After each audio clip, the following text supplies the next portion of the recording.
नमस्कार दोस्तों आज का अपना टॉपिक है बुद्धि। बुद्धि मनोविज्ञान में सबसे महत्वपूर्ण अधिगम के बराबर चलने वाला टॉपिक है। इसमें से बहुत सारे प्रश्न पूछे जाते हैं। अधिक जितने क्वेश्चन है वो अधिगम से पूछे जाते हैं, उतने के उतने प्रश्न हैं वो बुद्धि से संबंधित पूछे जाते हैं। और सबसे कठिन प्रश्न है वो बुद्धि में से पूछा जाता है। जो बुद्धि टॉपिक है, बुद्धि कॉन्सेप्ट है, इनमें से पूछा जाता है। तो इस वीडियो को आप एंड तक अच्छे तरीके से देखिएगा, साथ साथ में समझिएगा और हो सके तो नोट्स भी बनाइएगा साथ में, ठीक है। तो इस वीडियो में अपन बुद्धि के प्रकार, बुद्धि के सिद्धांत और बुद्धि से संबंधित जितने विद्वानों ने परिभाषाएं दी उनसे संबंधित अपन जानकारी प्राप्त करेंगे। तो आइए शुरुआत करते हैं। बुद्धि को प्राचीन काल में अरस्तु ने शक्ति कहा। प्राचीन काल में अरस्तु ने क्या कहा? शक्ति। तथा शक्ति का अध्ययन करने वाला विषय शक्ति मनार्दर्शन कहलाता है। शक्ति का अध्ययन करने वाला विषय है वो क्या कहलाता है? शक्ति मनार्दर्शन कहलाता है। यह शक्ति आधुनिक समय में बुद्धि मानी गई है। ये शक्ति जो आधुनिक समय में क्या मानी गई है? बुद्धि मानी गई है। बुद्धि से जुड़े हुए महत्वपूर्ण तथ्य क्या क्या है? तो देखिए, 1885 में फ्रांसीसी गाल्टन ने सर्वप्रथम बुद्धि शब्द का प्रयोग किया। कब किया? 1885 में। कब किया? 1885 में। किसने किया? फ्रांसीसी गाल्टन ने। फ्रांसीसी गाल्टन ने बुद्धि का सर्वप्रथम शब्द है, बुद्धि शब्द, उसका प्रयोग किया। कब किया? 1885 में फ्रांसीसी गाल्टन ने, ठीक है। उसके बाद में 1890 में कैटल ने पेंसिल्वेनिया विश्वविद्यालय में मानसिक परीक्षण एवं मापन नामक पुस्तक को लिखा। 1890 में कैटल ने पेंसिल्वेनिया विश्वविद्यालय में मानसिक परीक्षण और मापन 1890 में कैटल ने मानसिक परीक्षण और मापन नामक पुस्तक को लिखा। मानसिक परीक्षण शब्द का सर्वप्रथम प्रयोग है वो कैटल ने किया। मानसिक परीक्षण का सर्वप्रथम प्रयोग किसने किया? कैटल ने। प्रश्न पूछा जाता है। 1905 में अल्बर्ट वीने ने पहला बुद्धि परीक्षण किया। 1905 में यह प्रश्न कई बार पूछा गया है। पहला बुद्धि परीक्षण किसने किया? अल्बर्ट वीने ने, या फिर अल्फ्रेड वीने ने। अल्बर्ट वीने ने 1905 में पहला बुद्धि परीक्षण किया। यह प्रश्न कई बार पूछा गया है, याद कर लेना। पहला अल्बर्ट वीने ने बुद्धि परीक्षण है वो कब किया? 1905 में। उसके बाद में 1908 में वीने ने ही मानसिक आयु शब्द का सर्वप्रथम प्रयोग किया। मानसिक आयु का सर्वप्रथम प्रयोग 1908 में किसने किया? वीने ने किया। 1912 में स्टर्न एवं कोहलमार्क के द्वारा बुद्धि लब्धि का सूत्र दिया गया। स्टर्न और कोहलमार्क के द्वारा बुद्धि लब्धि का सूत्र दिया गया, जिसमें मानसिक आयु बटा वास्तविक आयु। उसके बाद में 1916 में टाइडमेन ने सूत्र में संशोधन किया। 1916 में टाइडमेन ने सूत्र में संशोधन किया और वर्तमान सूत्र है वो प्रस्तुत किया। वर्तमान सूत्र है मानसिक आयु बटा वास्तविक आयु इंटू 100। मानसिक आयु बटा वास्तविक आयु इंटू 100। ये किसने संशोधन किया? ये टर्मन ने संशोधित करके इस सूत्र को दिया, वर्तमान सूत्र को दिया। अब देखिए, बुद्धि की जो परिभाषा है, कौन कौन से विद्वानों ने कैसी किस स्तर से या फिर क्या तथ्य शामिल लेकर के बुद्धि की परिभाषा प्रस्तुत की है। तो देखिए, बुद्धि की परिभाषाओं के लिए 1910 में इंग्लैंड में एक सम्मेलन आयोजित हुआ। बुद्धि को परिभाषित करने के लिए 1910 में एक सम्मेलन आयोजित हुआ। स्थान कौन सा था? इंग्लैंड, जो कि असफल रहा। 1920 में अमेरिका में दूसरा सम्मेलन आयोजित हुआ। पहला तो हुआ था 1910 में। 10 साल बाद अमेरिका में पुनः एक सम्मेलन आयोजित हुआ। वो कहां हुआ? वो हुआ अमेरिका में, और यह भी क्या हुआ? असफल रहा। उसके बाद में 1923 में अमेरिका में एक अंतरराष्ट्रीय सम्मेलन हुआ, जिसमें बोरिंग नामक विचारक ने बुद्धि की औपचारिकता प्रस्तुत की, ठीक है। बोरिंग नामक व्यक्ति है, उसके द्वारा बुद्धि की औपचारिकता है वो प्रस्तुत की गई। तो बोरिंग के अनुसार देखिए, बोरिंग ने क्या कहा? बुद्धि परीक्षण जो मापता है वही बुद्धि है। बुद्धि परीक्षण है वही बुद्धि है, ये किसने कहा? बोरिंग ने। उस सम्मेलन में कुछ विद्वानों ने और भी परिभाषाएं दी, या फिर उसके बाद में परिभाषाएं दी, वो यहाँ प्रस्तुत है, ठीक है। तो देखिए, टर्मन उसके बाद में कहते हैं बुद्धि अमूर्त चिंतन की योग्यता है। टर्मन कहते हैं कि बुद्धि क्या है? अमूर्त चिंतन की योग्यता क्या है? बुद्धि है। ये टर्मन की परिभाषा, और कई बार पूछा जा चुका है कि बुद्धि अमूर्त चिंतन की योग्यता है, ये परिभाषा किसने दी? तो ये किसने दी? टर्मन ने। उसके बाद में वीने की परिभाषा है वो भी पूछी जाती है कई बार। किसी समस्या को समझना, उस पर विचार करना, तो उसके समाधान तक पहुंचना ही बुद्धि है। समस्या को समझना पहले और फिर उस पर विचार करना और फिर उस समस्या तक पहुंचना क्या कहलाता है? बुद्धि कहलाती है। और सर्वमान्य सबसे अच्छी परिभाषा है वो विनय की मानी जाती है। तो इस विनय की परिभाषा में 3 पॉइंट महत्वपूर्ण, 3 शब्द आप याद कर लीजिएगा। समस्या समझना और समाधान। समस्या समझना और समाधान। देखिए, पहले समस्या आएगी, फिर उस समस्या को समझना, समझ करके योजना बना करके इसका समाधान निकालना क्या है? बुद्धि है। ठीक है, ये तीनों शब्द आपको याद करने हैं। समस्या समाधान, समस्या समझना और समाधान, ये किसने दिए थे? विनय ने। यानी कि किसी समस्या को समझना, उस पर विचार करना और उसके समाधान तक पहुंचना क्या है? बुद्धि। समस्या आएगी, फिर समाधान करना, समस्या को समझना और समस्या को समझ करके क्या करना? समाधान करना। ये किसने परिभाषा दी थी? विनय ने दी थी।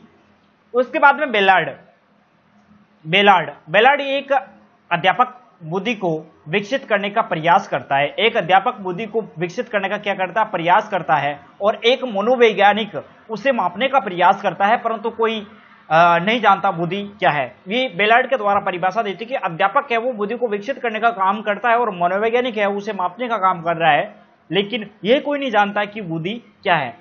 ठीक है, उसके बाद में बकिंघम परिभाषा देते हैं। बकिंघम कहते हैं बुद्धि एक योग्यता है। बुद्धि क्या है? एक योग्यता है और जिसमें सीखने की, समायोजन करने की तथा अमूर्त चिंतन करने की योग्यता शामिल है। सीखना, समायोजन करना, अमूर्त चिंतन, ये 3 शब्द बकिंघम की परिभाषा में आते हैं। सीखना, समायोजन करना और अमूर्त चिंतन करना, ये एक योग्यता में शामिल होता है, तो वो क्या कहलाती है? बुद्धि कहलाती है। ये कह रहे हैं बकिंघम। ठीक है, उसके बाद में बुद्धि की परिभाषा, ये महत्वपूर्ण परिभाषा है। 5 महत्वपूर्ण परिभाषा आपके सामने प्रस्तुत कर दी। इनमें से प्रश्न पूछा एक और, 5 ये परिभाषा बहुत ही महत्वपूर्ण है। ठीक है, अब बुद्धि की विशेषता, बुद्धि की क्या क्या विशेषता है? तो देखिए, बुद्धि जन्मजात योग्यता है। बुद्धि क्या है? जन्मजात योग्यता है जो वंश से प्रभावित होती है।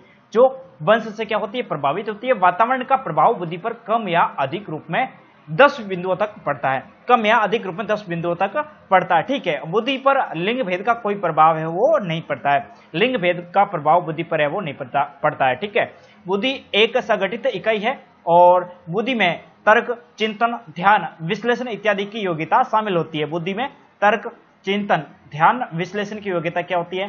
शामिल होती है। और बुद्धि की भौतिक सत्ता नहीं होती है। बुद्धि की जो भौतिक सत्ता है इसमें नहीं होती है। बुद्धि मनुष्य से उद्देश्यपूर्ण क्रिया कराती है। मनुष्य से क्या करवाती है? उद्देश्यपूर्ण क्रिया करवाती है। ये वातावरण से समायोजन करवाती है। बुद्धि है वो वातावरण से क्या करवाती है? समायोजन करवाती है।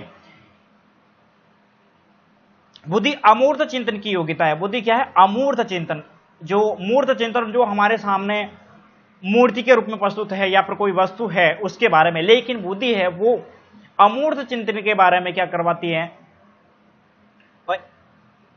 एक योग्यता है, इसलिए अमूर्त चिंतन करवाती है बुद्धि। ठीक है, मूर्त चिंतन जो हमारे सामने है, जो दिख रहा है वो मूर्त चिंतन है। अब अपने सामने जो दृश्य है उन दृश्य से हट करके, उस दृश्य से हट करके अमूर्त की ओर ले जाती है, वो क्या है? अमूर्त चिंतन की योग्यता है। बुद्धि की लंबवत वृद्धि, बुद्धि की जो लंबवत वृद्धि होती है का विकास है वो अधिकतम 18 वर्ष तक होता है।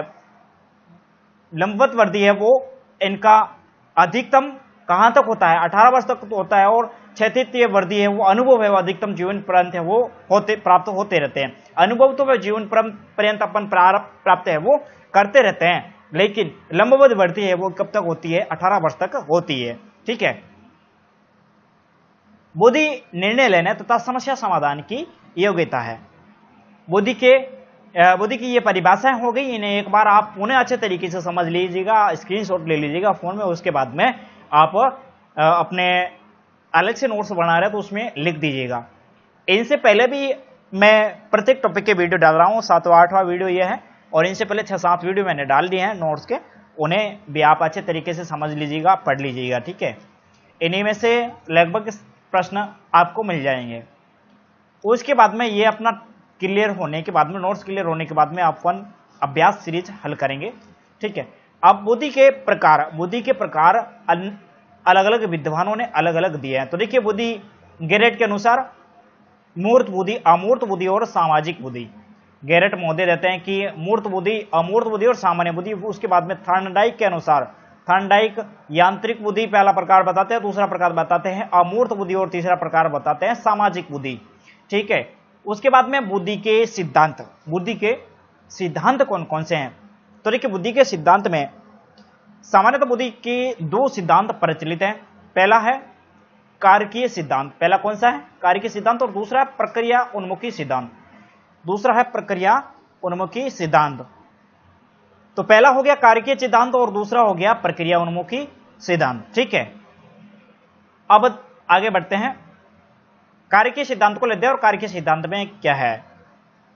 तो देखिए दोस्तों, कारकीय सिद्धांत में वे सभी सिद्धांत जो बुद्धि में निश्चित खंडों को मानते हैं कारकीय सिद्धांत कहलाते हैं। बुद्धि में निश्चित खंडों को मानते हैं उसे क्या करते हैं? कारकीय सिद्धांत कहलाते हैं।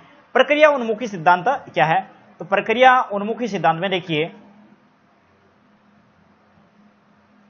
प्रक्रिया उन्मुखी सिद्धांत वे सभी सिद्धांत जो बुद्धि का धीरे धीरे समय के साथ साथ विकास होना मानते हैं, बुद्धि का धीरे धीरे समय के साथ में विकास होना मानते हैं, इन्हें 1970 से स्वीकार किया गया। 1970 से क्या किया गया है? स्वीकार। तथा इसमें पहला सिद्धांत जीन पियाजे का स्वीकारा गया है। पहला सिद्धांत किसका स्वीकारा गया है? जीन पियाजे का। और वर्तमान समय में इसमें स्टर्नबर्ग का सिद्धांत भी शामिल है। वर्तमान समय में इसमें किसका सिद्धांत शामिल है? स्टर्नबर्ग का। आप देखिए कारकीय सिद्धांत देखिए, इसमें एक तत्व का जो तत्वों को लेकर के चलते हैं वो कारकीय सिद्धांत में अलग अलग खंडों को लेकर के चलते हैं, कारकीय सिद्धांत में आते हैं। तो देखिए पहला है एक तत्व सिद्धांत, इनके प्रवर्तक हैं बीने।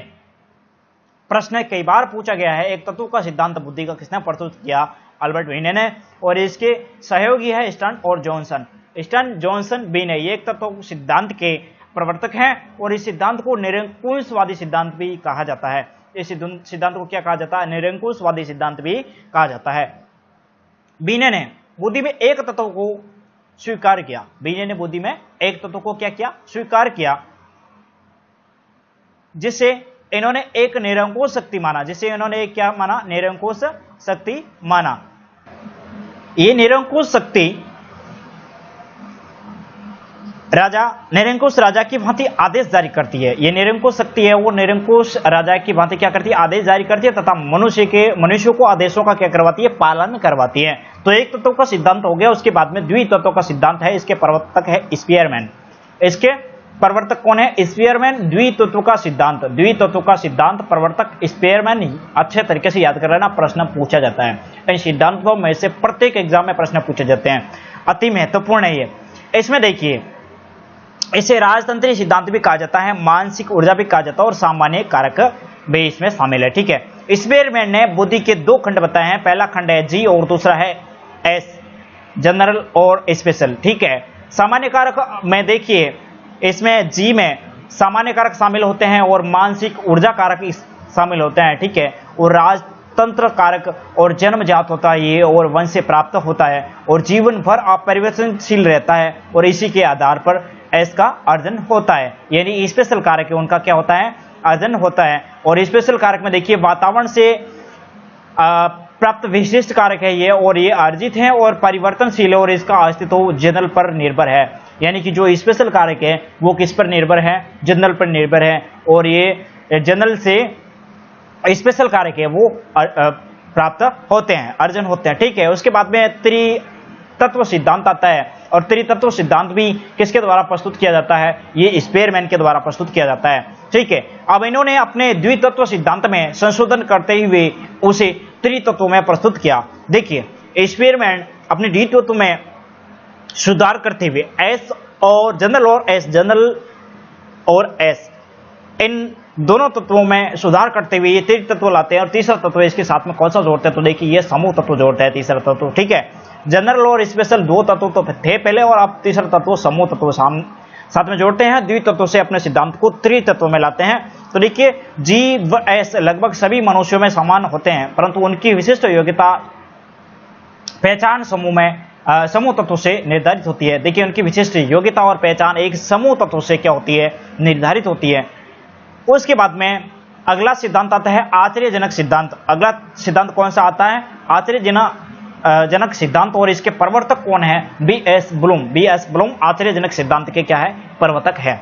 अब देखिए, ब्लूम ने बुद्धि को एक आदर्श शक्ति माना है। ब्लूम ने बुद्धि को क्या माना है? एक आदर्श शक्ति माना है जो समस्या समाधान करती है। जो समस्या का क्या करती है, समाधान करती है। ये किसी समस्या के आने पर स्वतः ही जागृत हो आश्चर्यजनक रूप से समाधान कर लेती है। बुद्धि को क्या माना है, एक आदर्श शक्ति माना है, और जैसे ही कोई समस्या है वो हमारे सामने आती है तो आदर्श रूप से, आश्चर्यजनक रूप से समस्या का समाधान है वो कर लेती है। ये ब्लूम ने कहा है कि बुद्धि क्या है, एक आश्चर्यजनक रूप से समस्या का समाधान है वो कर लेती है, इसलिए इन्होंने आश्चर्यजनक सिद्धांत है वो प्रस्तुत किया। ठीक है, उसके बाद में पांचवा सिद्धांत है बहुकारक सिद्धांत और विशिष्ट योग्यता या बल्लू का टीला परमाणुवादी या फिर मतात्मक का सिद्धांत। सबसे महत्वपूर्ण, अति महत्वपूर्ण जो कि थॉर्नडाइक के द्वारा दिया गया ये सिद्धांत है। किसके द्वारा दिया गया सिद्धांत, थॉर्नडाइक महोदय के द्वारा। ठीक है, अब थॉर्नडाइक ने स्पीयरमैन की एस बुद्धि को मुख्य मानते हुए, स्पीयरमैन की जो एस बुद्धि है उनको मुख्य मानते हुए उसे 6 भागों में विभाजित किया है। कितने भागों में, 6 भागों में विभाजित किया है। स्पेशल जो तत्व है उनको मुख्य मानते हुए 6 भागों में, इसमें पहला है शब्द, दूसरा है अंक, तीसरा है तर्क और चौथा है दिशा, पांचवा स्मरण और भाषण। ये 6 तत्व है, इन्होंने 6 भागों में विभाजित किया है। ठीक है, अब ये 6 प्रकार की योग्यता अपना अलग अलग अस्तित्व रखती है। ये सब 6 प्रकार की योग्यता अपना क्या करती है, अलग अलग योग्यता अस्तित्व रखती है, तथा किसी समस्या के आने पर ये आपस में संयुक्त होकर के बालू का टीला बनाते हुए समस्या समाधान करती है, और समाधान के उपरांत ये पुनः स्वतंत्र अस्तित्व में आ जाती है। अब देखिए, ये 6 भाग हैं, ये 6 भाग हैं, ये स्वतंत्र रूप से काम करती है, लेकिन जब कोई समस्या आती है तो एक साथ में मिलजुल करके एक बालू का टीला बना करके, जिस प्रकार से बालू का टीला होता है उस टीले के समान एक साथ में मिलकर के उस समस्या का समाधान करती है। जैसे ही समस्या का समाधान हो जाता है उसके बाद में ये 6 तत्व क्या हो जाते हैं, अलग अलग हो जाते हैं और स्वतंत्र रूप से काम करते हैं। तो ये किसने दिया था, थॉर्नडाइक के द्वारा 6 तत्वों का सिद्धांत या प्रस्तुत किया गया। ठीक है, 6 तत्वों का सिद्धांत भी कहा जा सकता है, या फिर परमाणुवादी या फिर बालू का टीला सिद्धांत भी इसमें इसे कहा जा सकता है। थॉर्नडाइक ने बुद्धि द्वारा समस्या सुलझाते समय निम्न कार्यों को करना बताया गया। समस्या का स्तर, कठिन, सरल, समस्या का स्तर कैसा है और कठिन या सरल। तो इसमें देखिए, गति धीमी या तेज, गति कैसी होनी चाहिए, समस्या का स्तर कैसा है, कठिन है या सरल है, इसकी गति कैसी है, धीमी है या तेज, समय ज्यादा या कम लगता है, ऊंचाई या क्षेत्रफल कम है या ज्यादा। इन्होंने समस्या को सुलझाने के लिए इन निम्न कार्यों को करना बताया गया है। ठीक है, उपरोक्त गणितीय शब्दावलियों के आधार पर थॉर्नडाइक ने ग्राफों पर बुद्धि को प्रदर्शित किया। देखिए, थॉर्नडाइक ने ग्राफ पर भी बुद्धि को क्या किया, परिभाषित किया या प्रदर्शित किया गया। उसके बाद में 6 अपने सिद्धांत हो गए बुद्धि के, और 7वां सिद्धांत आता है समूह कारक का सिद्धांत, अल्पतंत्रीय या प्राथमिक योग्यता, कारक विश्लेषण, खंड विश्लेषण का सिद्धांत, और इसके प्रवर्तक हैं थर्स्टन। प्रवर्तक कौन है, थर्स्टन। ठीक है, इन्होंने 7 खंड प्रस्तुत किए हैं, खंड 7। थर्स्टन ने स्पीयरमैन की 6 बुद्धि को मुख्य मानते हुए इसे 7 भागों में बांटा है।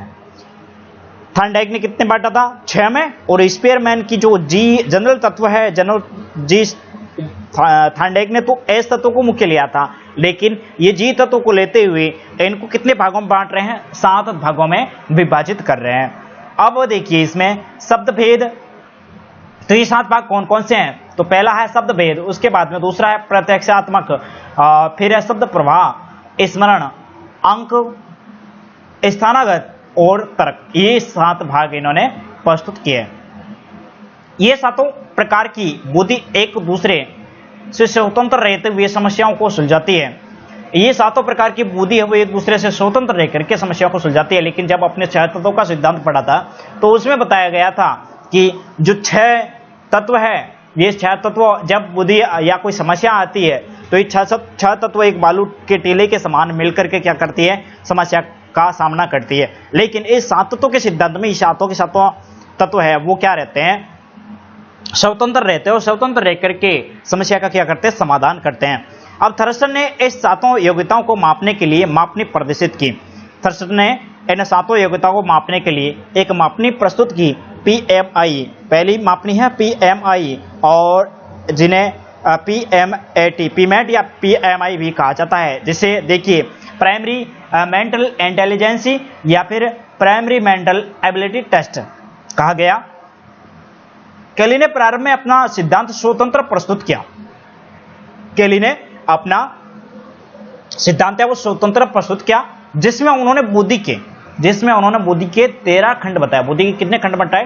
13, जिसमें 9 जनरल और 4 स्पेशल, बराबर कितने हुए? 13। 9 जनरल के और 4 स्पेशल, टोटल कितने खंड हुए? 13 खंड बताए केली ने। परंतु आगे चल करके इन्होंने थर्स्टन के ही 7 खंडों को क्या कर लिया? स्वीकार कर लिया। बुद्धि का अगला सिद्धांत आता है पदानुक्रमिक सिद्धांत। कौन सा सिद्धांत आता है? पदानुक्रमिक का सिद्धांत। और इसके प्रवर्तक है बर्ट या बर्नर। सिद्धांत है बुद्धि का पदानुक्रमिक का सिद्धांत। ओके, समझ में आ गया होगा।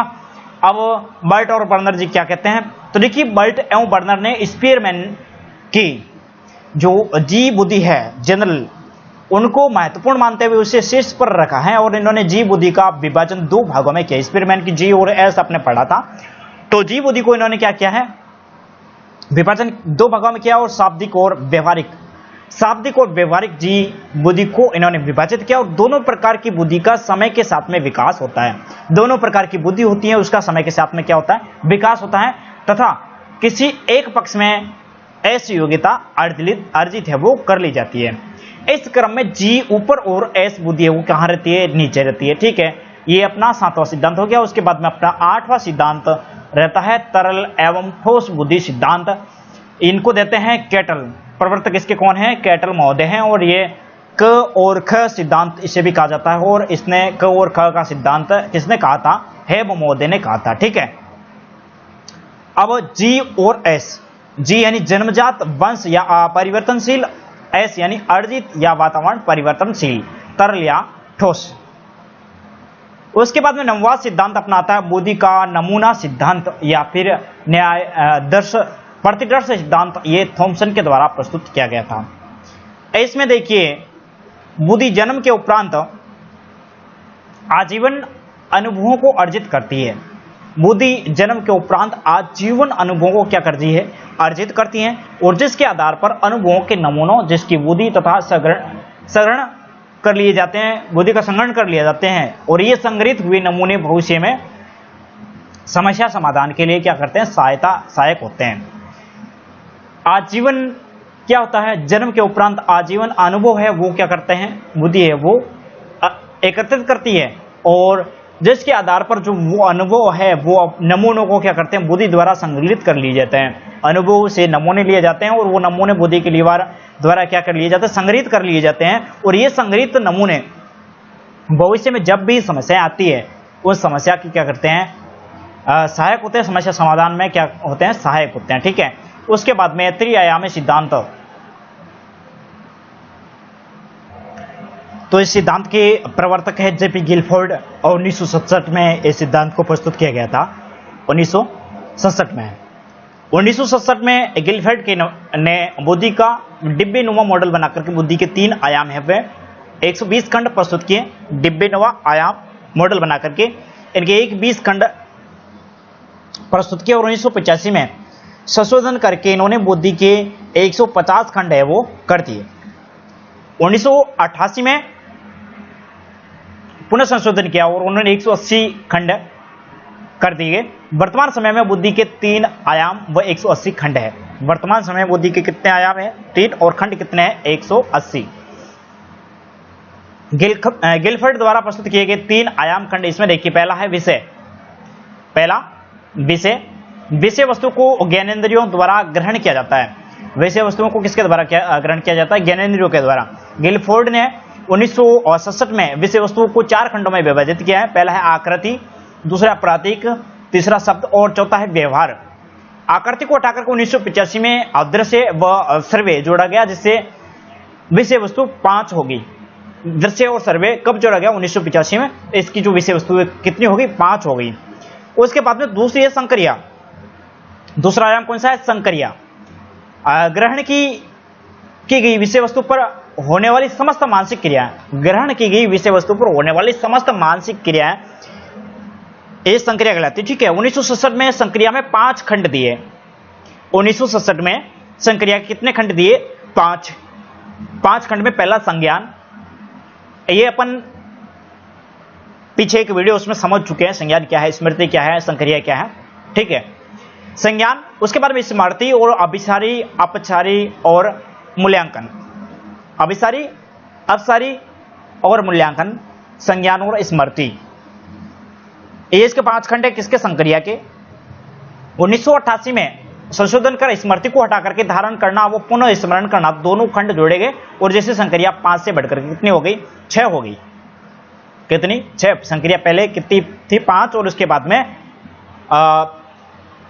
पुनः स्मरण करना, दोनों खंड है वो नए जोड़े गए, तो कितनी होगी? 6। अब तीसरा आयाम है उत्पाद। तीसरा आयाम कौन सा है? उत्पाद। मानसिक क्रियाओं के उपरांत बुद्धि स्वयं की व्यवस्था बनाती है। मानसिक क्रियाओं के उपरांत बुद्धि स्वयं की व्यवस्था बनाती है और 1967 में इनके 6 खंड प्रस्तुत किए गए। 1967 में इनके कितने खंड प्रस्तुत किए गए? 6। वर्तमान समय में भी इसके 6 खंड है। वर्तमान समय में इसके कितने खंड है? 6। पहला इकाई, पहला कौन सा है?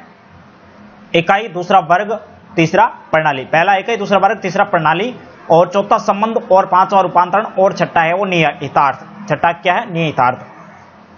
6 खंड प्रस्तुत किए गए जो इस प्रकार थे। 1967 में समीकरण, इन्होंने जो समीकरण दिए थे वो देखिए, 4 × 5 × 6 बराबर 120, 5 × 5 × 6 बराबर 150, 5 × 6 × 6 बराबर 180 खंड है वो इन्होंने दिए।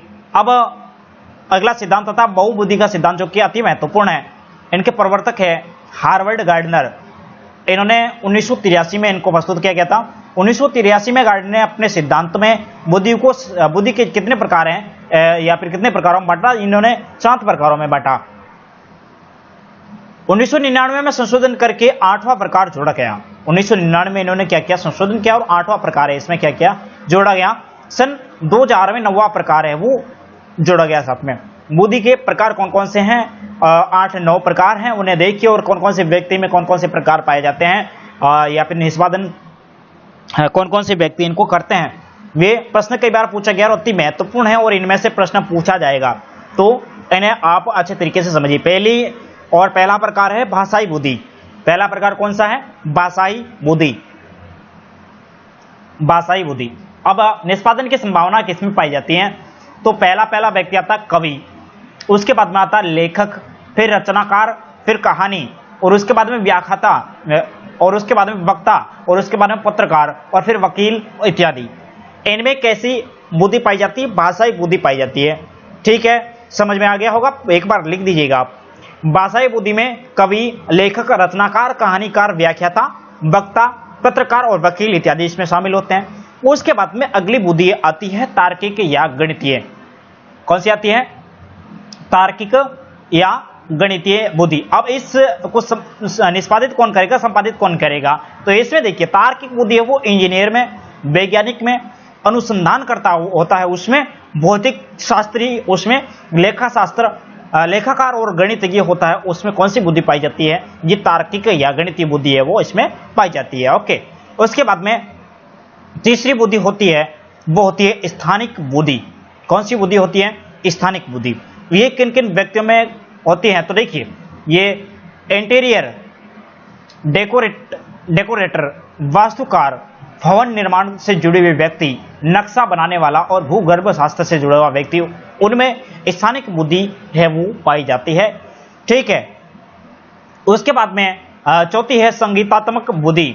चौथी कौन सी है? संगीतात्मक बुद्धि। गायन से जुड़े व्यक्ति और वाद्य यंत्रों को बजाने वाले व्यक्ति, ये इसमें बुद्धि कौन सी होती है? संगीतात्मक बुद्धि होती है, संगीतात्मक बुद्धि होती है। ओके, उसके बाद में 5वीं बुद्धि है शारीरिक गतिज बुद्धि। शारीरिक गतिज बुद्धि में देखिए, शल्य चिकित्सक, नर्तक, खिलाड़ी, ड्राइवर तथा अन्य शारीरिक क्रियाओं से जुड़े हुए व्यक्ति किसमें आते हैं? शारीरिक गतिज बुद्धि से जुड़े हुए होते हैं। उसके बाद में अंतर्वैयक्तिक बुद्धि। अंतर्वैयक्तिक बुद्धि, इसमें व्यापारी, नेता, समाज सेवी, डॉक्टर तथा सामाजिक कार्यों से जुड़े हुए व्यक्ति अंतर्वैयक्तिक बुद्धि से जुड़े हुए होते हैं। अंतर्वैयक्तिक बुद्धि, तो अंतर्वैयक्तिक बुद्धि 8वां जो पॉइंट है इसमें साधु, सन्यासी, अंतर्मुखी प्रवृत्ति के व्यक्ति। और फिर 8वीं है प्रकृतिवादी बुद्धि। प्रकृतिवादी बुद्धि इन्होंने 1999 में जोड़ी गई थी, ऊपर पढ़ा था अपने। इसमें कौन कौन से शामिल होते हैं? तो इसमें देखिए किसान, आयुर्वेद चिकित्सक, पशु चिकित्सक, वन्य जीवन से जुड़े हुए लोग, पर्यावरणविद इत्यादि। उसके बाद में नवी बुद्धि है अस्तित्ववादी बुद्धि, ये 2000 में जोड़ी गई थी। कब? 2000 में। दर्शन से जुड़े लोग, आत्मा परमात्मा की सत्ता पर कार्य करने वाले तथा इस लोक व उस लोक से जुड़े रहने वाले लोग, ये अस्तित्ववादी बुद्धि 2000 में जोड़ी गई थी। ठीक है, तो इनके सामने निष्पादित करने वाले लोग, उनसे संबंधित भी अपने पढ़ा। अब देखिए 10वीं बुद्धि का प्रकार आध्यात्मिकवादी जोड़ा जाएगा, जिसमें पंडित, पुजारी, मौलवी तथा धार्मिक कर्मकांडों से जुड़े व्यक्ति शामिल होंगे। प्रक्रिया उन्मुखी सिद्धांत दूसरा, प्रक्रिया उन्मुखी सिद्धांत है वो जो कि दूसरा। इसमें देखिए पहला सिद्धांत आपने पढ़ लिया, उसके बाद में दूसरा प्रकार आता है प्रक्रिया उन्मुखी सिद्धांत। पहले तत्वों में खंड थे, तत्व थे जिनमें तत्वों में विभाजित करके अपने पढ़ा। अब दूसरा है प्रक्रिया उन्मुखी सिद्धांत। प्रक्रिया उन्मुखी सिद्धांत में पहला सिद्धांत आता है संज्ञानात्मक विकास सिद्धांत। संज्ञानात्मक विकास सिद्धांत आपने पहले पढ़ लिया था, तो इनके प्रवर्तक है जीन पियाजे। और उसके बाद में तंत्र सिद्धांत, त्रिचापीय या ट्राई आर्किक सिद्धांत, इनके प्रवर्तक है स्टर्नबर्ग, 1985 में दिया गया। ठीक है, अब स्टर्नबर्ग ने बुद्धि को जन्मजात खंडों के रूप में प्राप्त होना नहीं बताया, बल्कि इन्होंने बुद्धि का विकास है वो धीरे धीरे अवस्थाओं के अनुसार होना बताया गया। और बुद्धि समय के साथ ही समस्या समाधान की योग्यता है वो प्राप्त करती है। स्टर्नबर्ग ने बुद्धि के विकास को 3 चरणों में बताया। बुद्धि का विकास वो कितने चरणों में होता है? 3 चरणों में होता है। पहला है संदर्भात्मक बुद्धि, इसका विकास है वो प्रारंभिक स्तर पर होता है। बालक इसमें ज्ञानेंद्रियों द्वारा ज्ञान है वो ग्रहण कर सीखता है। दूसरा है अनुभवात्मक बुद्धि। अनुभवात्मक बुद्धि में देखिए इसका विकास है वो बाल्यावस्था तक हो जाता है और इस स्तर पर बुद्धि प्राप्त ज्ञान को समझ लेती है तथा उस पर चिंतन विश्लेषण करने लगती है। फिर तीसरा है घटकीय बुद्धि। तीसरा कौन सा है? घटकीय बुद्धि। इसका विकास बाल्यावस्था की समाप्ति पर होता है। इसका विकास है वो बाल्यावस्था की समाप्ति पर होता है और ये समस्या समाधान की योग्यता से जुड़ता है। ये समस्या समाधान की योग्यता से जुड़ता है और इस स्तर पर बुद्धि है वो आलोचना व तार्किक ढंग से विचार करते हुए समस्या समाधान है वो करती है। ठीक है, तो इसी प्रकार 3 है ये घटक पूरे हुए। उसके बाद में समस्या समाधान के समय भी बुद्धि 3 चरणों से गुजरती है। जब समस्या का समाधान होगा उस समय भी बुद्धि है वो 3 चरणों से गुजरेगी। पहला चरण है मेटा घटक। इसमें देखिए ये समस्या समाधान के लिए सक्रिय से योजना बनाती है। उसके बाद में निष्पादन घटक। निष्पादन घटक में देखिए ये बनाई गई योजना के अनुसार कार्य करवाती है तथा समस्या का समाधान कर लेती है। और फिर तीसरा आता है ज्ञान संग्रहण घटक। ये समस्या समाधान से मिले अनुभव को भविष्य के लिए क्या करती है? संग्रहित करती है। तो इसी प्रकार ये समस्या समाधान के जो 3 घटक हैं, मेटा घटक और निष्पादन घटक और ज्ञान संग्रहण घटक। तो दोस्तों आज का अपना ये बुद्धि से संबंधित टॉपिक है वो कंप्लीट हुआ। दोस्तों अंत तक वीडियो के कितने विद्यार्थियों ने देखा है कमेंट कीजिएगा और भी आपके सुझाव है वो वीडियो में जरूर लिखिएगा। क्या क्या सुझाव करने हैं वीडियो में, यदि शॉर्ट में ज़्यादा है या फिर आवाज़ कम आ रही है, किसी भी प्रकार का आपका सुझाव है, कम दिखता है, क्वालिटी कम है, उससे संबंधित भी हो सकता है, किसी भी प्रकार का आपके पास में सुझाव है तो कमेंट बॉक्स में जरूर लिखिएगा। और आपसे एक सुझाव और मांग रहा हूं कि इसी प्रकार की यदि आप चाहे तो मैं पूरी साइकोलॉजी की सीरीज करवाऊं या फिर आपके कमेंट नहीं आ रहे जिनकी वजह से मैंने वीडियो बीच में डालने बंद कर दिए थे और हो सकता है आगे भी ना मिले, तो रेगुलरली आपको वीडियो चाहिए तो आप कमेंट में बताइए कि रेगुलरली चाहिए और अच्छे तरीके से समझाने की कोशिश रहेगी। अन्य विषयों के हिंदी के भी वीडियो में सारे के सारे नोट्स है वो पढ़ा दूंगा। उसके बाद में संस्कृत लूँगा, संस्कृत और अन्य विषयों के जो नोट्स है वो आप तक उपलब्ध करवाऊंगा। कोशिश रहेगी आपका कोर्स है वो 100% पूरा करवाऊंगा। ठीक है दोस्तों, बीच में कुछ समय के लिए हो सकता है कोरोना की वजह से मेरी भी ड्यूटी लगी हुई है, हो सकता है टाइम ना मिला, वीडियो न बना पाऊँ तो कुछ समय लग सकता है वीडियो डालने के लिए, लेकिन आप तक वीडियो जरूर उपलब्ध कराऊंगा। धन्यवाद दोस्तों, अगले वीडियो में मिलेंगे।